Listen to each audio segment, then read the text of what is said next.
ہماری جو روح ہے نا، اسے بار بار عبادت کی حاجت ہے۔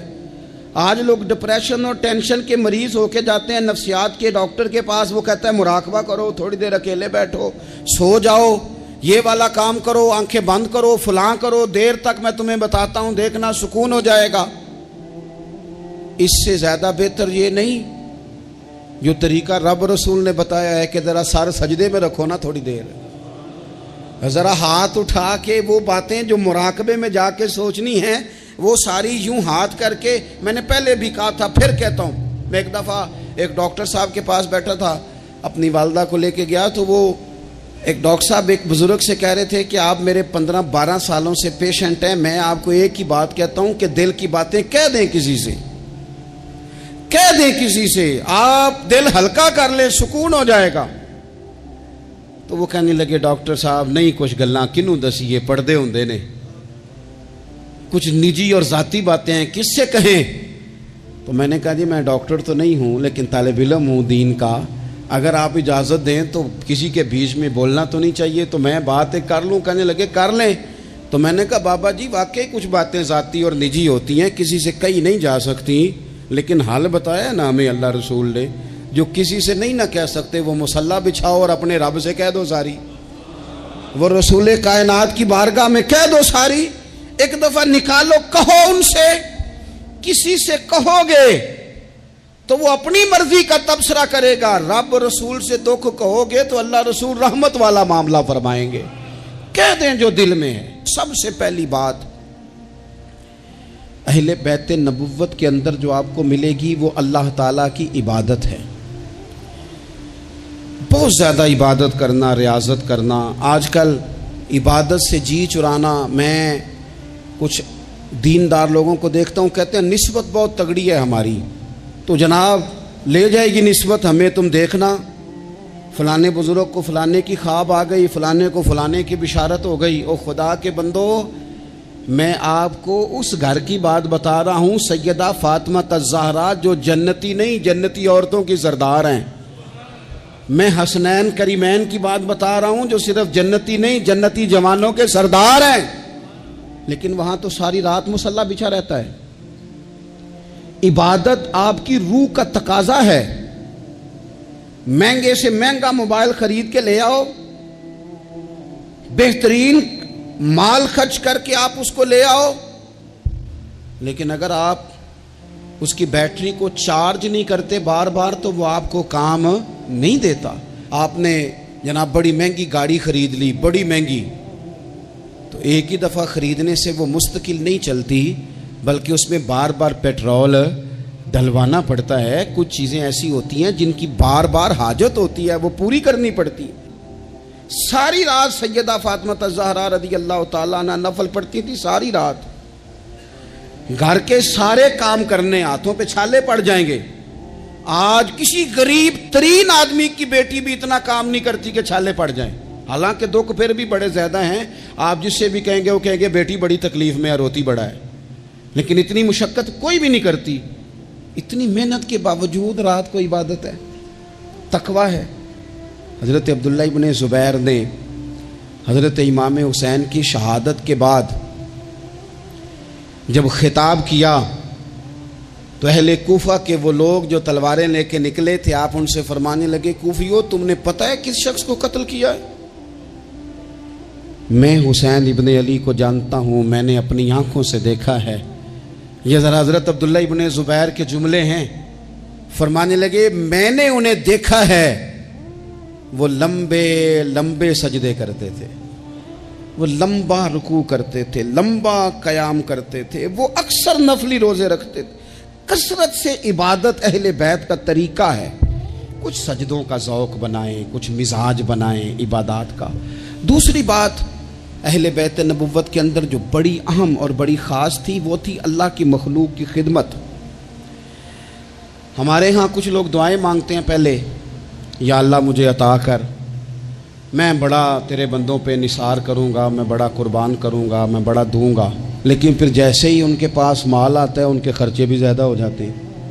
اللہ نے وسعت دے دی ہے، بڑا مال دیا ہے، گاؤں والے گھر سے شہر والے گھر آ گئے، اب مال تو اور زیادہ ہے، کہاں خرچ کریں؟ تو ٹھیک ہے، امام حسین فرمایا کرتے تھے ایک لمحے کے لیے، یہ سنو میرے امام کا قول، فرمایا کرتے تھے ایک لمحے کے لیے کسی غریب کی مدد کر، اللہ پورا مہینہ نفلی اعتکاف بیٹھنے سے تجھے زیادہ ثواب عطا فرمائے گا۔ کسی کے آنسو پوچھ، کسی کے آنسو پوچھ، غم حیات کے ماروں کا احترام کرو، غم حیات کے ماروں کا احترام کرو، غم حیات کے ماروں کا۔ اہل بیت نبوت کا اسوہ نور دیکھو، اللہ کی مخلوق کی خدمت، اللہ کی مخلوق کے ساتھ محبت۔ امام حسین کے پاس ایک سائل آیا 1 دینار مانگنے، امام حسین فرمانے لگے ٹھہر جا، تھوڑا سا انتظار کر۔ شام ہو گئی، وہ بیٹھا رہا، 5000 اشرفیاں 5 تھیلوں میں بھری ہوئی حضرت سیدنا امام حسین رضی اللہ تعالیٰ عنہ کے پاس لائی گئیں۔ تو حضرت امام حسین رضی اللہ تعالیٰ عنہ نے نا وہ اس نے تو دیکھے نا، مانگنے والے کو تو پہلے بندہ تلاش کرتا ہے کہ ٹوٹے پیسے ہیں کہیں، پھر دیتا ہے۔ امام حسین کے پاس 5000 اشرفیاں آئیں 5 تھیلیوں میں، اور بظاہر حالت یہ تھی اس وقت کہ 1 اشرفی بھی نہیں تھی دینے کے لیے۔ 5 تھیلیاں آئیں بھری ہوئی پیسوں کی، 5 کی 5 پکڑا کے نہ مانگنے والے کو، ساتھ فرمانے لگے معاف کرنا یار، تجھے شام تک انتظار کرنا پڑا ہے۔ یہ دیکھو خود بھیک دیں خود ہی کہیں منگتے کا بھلا ہو، یار ذرا معاف کرنا، تجھے شام تک انتظار کرنا پڑا۔ وہ جو مزاج ہے سخاوت کا، وہ جو انداز ہے سخاوت کا، اور یہ جو حضور سے انہوں نے لیا تھا نا۔ ایک دفعہ نا حضرت فاطمہ الزہرا رضی اللہ تعالیٰ عنہ اپنے دونوں شہزادوں کو لے کے نا تو نبی پاک کی بارگاہ میں گئیں۔ آتے ہیں نا بہت سارے نواسیاں نواسے آتے ہیں، کئی دفعہ ان کے ابا جی بھیجتے ہیں، کہتے ہیں لے جاؤ اپنی ماں کو تے نانے نوا کو حصہ دے وے تہاڈا۔ ویکھو جی مینوں کچھ نہیں چاہیے، جو دینا نے اپنی دھی نوں دینا نے، اور دینا بھی چاہیے، بیٹی کا بنتا ہے۔ اور میں درجنوں اور 20 بار کہہ چکا ہوں، جو 5 مربے کا مالک ہے اس کی بیٹی کا بھی حصہ ہے، اور جو 5 مرلے کے مکان میں رہتا ہے اس کی بیٹی کا بھی حصہ ہے۔ اور وہ بھی بڑے سمجھدار ہیں، جن سے حصہ مانگا جاتا ہے وہ کہتے ہیں تیرا بیاہ نہیں کیا، تیرا کہاں سے حصہ آ گیا، لے جا حصہ، پھر میرا مرے کا منہ نہ دیکھنا۔ تو میرا اس بیٹی سے مشورہ ہے کہ دیکھنا بھی نہیں چاہیے ایسے ظالم کا منہ، رہنے دو۔ جو شریعت کے اصول کی مخالفت کرے اور بیٹی کو حصہ نہ دے، نہ دیکھو منہ اس کا، کوئی ضروری ہے دیکھنا، لیکن حصہ لو۔ یہ وہ حصہ ہے جائیداد میں جو اللہ نے مقرر کیا ہے، اللہ کے رسول نے مقرر کیا ہے۔ یہ کسی شخص کے ایموشنل بلیک میل کرنے سے ختم ہو سکتا، یہ نہیں ختم ہو سکتا۔ بیٹی کی شادی کر دیا تو وہ جو 5 دفعہ بیٹے نے پیسے اجاڑے ہیں تیرے کاروبار میں وہ بھول گئے؟ کیا کہا تھا میاں صاحب نے؟ کہنے لگے تیاں لئی پردیس وے بابل تے پتراں لئی جاگیراں، چپ چپ رہنا تے دکھ سکھ سہنا، بس تیاں دیاں تقدیراں، ساری جائیداد اس کو دے دے۔ اور میں نے یہ دیکھا ہے کہ بعد میں جو اس طرح کے ظلم کرتے ہیں وہ کئی ظلموں کا شکار ہوتے ہیں، انہیں جواب دینا پڑتا ہے۔ آمدام برسر مطلب حضرت سیدہ فاطمہ رضی اللہ تعالیٰ عنہ اپنے دونوں شہزادوں کا بازو تھاما، امام حسن اور حسین کا، اور حضور کی بارگاہ میں لے گئی، دنیا مانگنے نہیں، دولت کے لیے نہیں، جائیداد کے لیے نہیں، کہا حضور میں شہزادے لائی ہوں، میرے بچوں کو کچھ دیجئے۔ تو حضور فرمانے لگے فاطمہ، حسن کو میں نے اپنی ہیبت اور سرداری دی، اور فرمایا حسین کو میں نے اپنی جرت اور سخاوت دے دی میں نے دونوں چیزیں۔ اللہ تبارک و تعالیٰ نے پھر ان کو حضور کی عطا سے وہ فیاضی دی، سخاوت، عبادت، اور تیسری بات غریب پروری۔ جو آدمی ان پڑھ اور غریب ہوتا ہے نا وہ سمجھدار نہیں ہوتا، اس کے گھر کے برتن صاف نہیں ہوتے، اس کو چارپائیاں اچھے طریقے سے بچھانی نہیں آتی، چونکہ بیڈ شیٹیں تھوڑی ہوتی ہیں گھر میں، تو اس لیے عقل تب آتی ہے جب نوٹ آئیں۔ بے وقوفاں دے نوکر ویکھے دانش مند سیانے، یہ مطلب گاڑی گھر میں آ جائے تو چھوٹے چھوٹے بچوں کو بھی چلانی آ جاتی ہے، جس گھر میں موٹر سائیکل ہو بچوں کو سیکھنی نہیں پڑتی، لیکن اگر شے ہی کوئی نہ ہو، میں کسی شخص سے بیزار نہیں ہو سکتا، کیونکہ ایک ذرہ بھی تو بیکار نہیں ہو سکتا۔ غریب پروری، تھوڑا سا نا لوگوں پر توجہ، ہمارا لہجہ غریب کے حق میں، وہ سیانا نہیں، اسے بات نہیں کرنی آتی، اسے نہیں پتا کہ میں نے کس طرز کے ساتھ بیٹھنا ہے اور کس نخرے کے ساتھ میں نے پلیٹ میں ڈالنا ہے۔ بھوک زیادہ لگی ہو تو پھر تو بہت ساری ویسی چیزیں بھول جاتی ہیں بھائی۔ تو یہ سارا شعور تو تب آتا ہے جب بندہ برگر کھا کے دعوت پہ آیا ہو، تو پھر وہ تھوڑا سا سالن ڈال کے تو اس میں کانٹا رکھ کے تو کھڑا ہو کے گپ شپ لگاتا ہے، اس لیے کہ وہ روٹی نہیں کھا رہا ہوتا، ویڈیو بنوا رہا ہوتا ہے، وہ تصویریں بنوا رہا ہوتا ہے، اس کا لہجہ اور ہوتا ہے۔ لیکن غریب پروری، مسکین کے ساتھ بیٹھ کے کھانا، کبھی مزدوروں کے ساتھ تصویریں کھنچوانا، ان کی حوصلہ افزائی کرنا، انہیں کہنا کہ نظریں جھکا کے نہ جیا کرو، اٹھا کے جیا کرو، غریب آدمی کو پورا اس طرح کا بنا دینا کہ وہ غربت کے اندر بھی اپنے آپ کو عزت والا دیکھے۔ یہ اگر کسی نے سیکھنا ہے تو حسین ابن علی سے سیکھے، یہ حضور کی اولاد پاک سے سیکھے۔ امام زین العابدین کہتے ہیں میرے ابا جی گھوڑے پہ بیٹھ کر جا رہے تھے، غریب لوگ زمین پر چٹائی بچھا کے روٹی کھا رہے تھے، میرے سامنے امام صاحب گھر سے کھانا کھا کے آئے ہیں، غریبوں نے پیغام دیا حضور کھانا کھانا ہے۔ امام صاحب گھوڑے سے اترے، زمین پہ آ کے بیٹھے، غریبوں کے ساتھ روٹی کھانے لگے، تھوڑا سا کھانا کھایا تو انہوں نے کہا حضور تھوڑا سا اور کھائیں، فرمانے لگے زندگی میں پہلا موقع ہے کہ کھانے کے فوراً بعد کھانا کھا رہا ہوں، بھرا ہوا پیٹ تھا، لیکن علی کا پتر فاطمہ کا لال زمین پر بیٹھ اس لیے گیا ہے کہ غریب کہیں یہ نہ سمجھیں دعوت دی تھی تو حسین نے قبول ہی نہیں کی، اس لیے بیٹھ گیا ہوں، ورنہ ایک لقمے کی گنجائش نہیں تھی۔ اس کو کہتے ہیں غریب پروری، اس کو کہتے ہیں مزاج ختم کرنا چھوٹے بڑے کا، اس کو کہتے ہیں ایک ہی صف میں کھڑے ہو گئے محمود و یاز، نہ کوئی بندہ رہا نہ کوئی بندہ نواز۔ تھوڑا سا اس پر میں ایک دفعہ ایک فیکٹری میں گیا تھا، تو ایک صاحب جنہوں نے محفل کرائی تھی وہ ہمارے میزبان تھے، تو جو آدمی کھانا لے کے آ رہا تھا رکھ رہا تھا نا، تو وہ بیچارہ بعض اوقات ایک ہی بات سوار ہو جاتی، بار بار ایک ہی بات کرتا تھا، کہتے تھا پیر صاحب ساڑھے مالک بڑے چنگے جے ساڑھے نال بہ کے روٹی کھاندے نے، ساڑھے مالک بڑے چنگے جے ساڑھے، اس کے ذہن پر یہ بات سوار تھی، حالانکہ کون سی کوئی بڑی بات ہے، لیکن وہ ایک ہی بات بار بار دہرائے جا رہا تھا، پانی رکھ کے گیا، ٹیبل صاف کر کے گیا، کھانا دیکھ، ایک ہی بات، جی تے سارے دے نال بہ کے روٹی کھاندے جے۔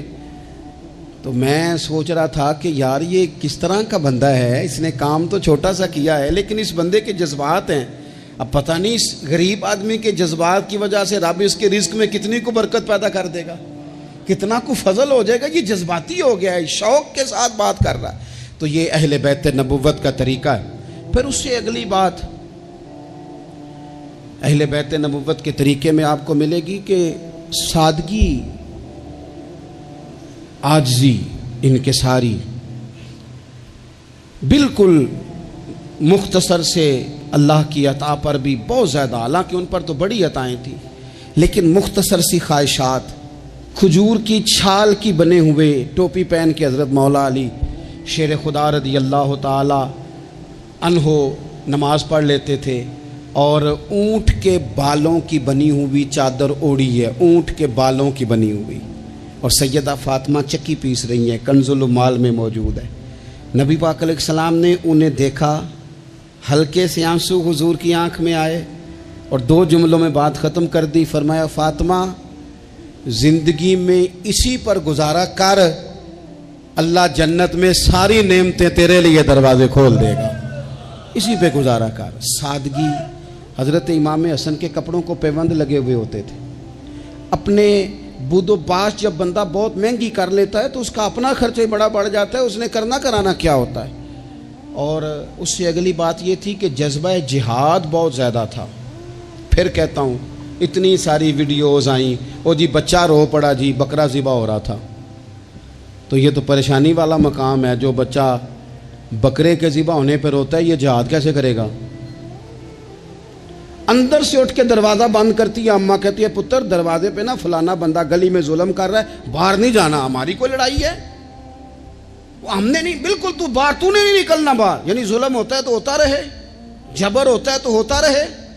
حضرت عثمان غنی رضی اللہ تعالیٰ عنہ کے خلاف بلوانیوں نے حملہ کیا اور حضرت عثمان کے گھر کو گھیر لیا، لوگ تو اولاد کو بچا بچا کے رکھتے ہیں نا، باہر نہیں جانا باہر نہیں جانا، لیکن حضرت مولا علی شیر خدا اپنے بچوں کو ہر جہاد میں پہلے لے کے جاتے تھے۔ حضرت علی کے زمانے میں بھی جتنی جنگیں ہوئی اپنے شہزادے پہلی صف میں۔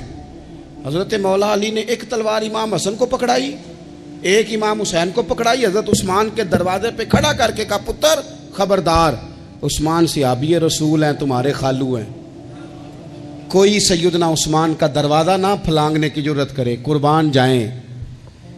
دو شہزادے تلوار لیے، حالات بڑے خراب تھے اس وقت، بلوائی مصر کے مدینے پر چڑھائی کیے ہوئے تھے، حضرت عثمان کا گھر گھیرے میں تھا، لیکن ان کی جرت نہیں ہوئی حضرت عثمان کا دروازہ کراس کرنے کی۔ کیوں کہ ایک کونے پہ تلوار لے کے امام حسن کھڑے تھے اور دوسرے پہ امام حسین کھڑے تھے۔ بچوں کو جب اے سی والے کمرے میں پوری طرح بند کر دے نا والد، اور انہیں کہ اچھا برگر کھانا ہے، 4 منگوا لو برگر، فلانی جگہ جانا ہے بیٹا، نہیں ضرور جانا چاہیے، کوئی انجوائمنٹ مس نہیں کرنی، پھر آپ بچوں سے توقع کرتے ہیں وہ محنت کریں گے آگے بڑھیں گے، یہ کیسے ہو سکتا ہے؟ نامی کوئی بغیر مشقت نہیں ہوا، 100 بار جب عقیق کٹا تب جا کر ننگی ہوا۔ مشقت کرنی پڑتی ہے، محنت کرنی پڑتی ہے، جد و جہد کرنی پڑتی۔ تو جذبہ جہاد بہت زیادہ تھا، اور جس چیز کی ہمیں بڑی زیادہ ضرورت ہے، بڑی زیادہ، وہ ہے صبر اور استقامت۔ ان الذین قالوا ربنا اللہ ثم استقاموا فلا خوف علیہم ولا هم یحزنون۔ رب فرماتے ہیں جن لوگوں نے کہا اللہ ہمارا رب ہے، پھر وہ ڈٹ گئے، انہیں نہ کوئی خوف ہوگا نہ وہ غمگین ہوں گے۔ ہمارے پاس سارا کچھ ہے، صبر اور استقامت نہیں۔ ایک پورا دن نہیں بھوکے گزار سکتے ہم لوگ۔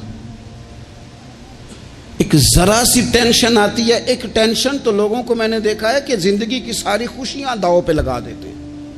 ہمیں بالکل صبر کرنا نہیں آتا۔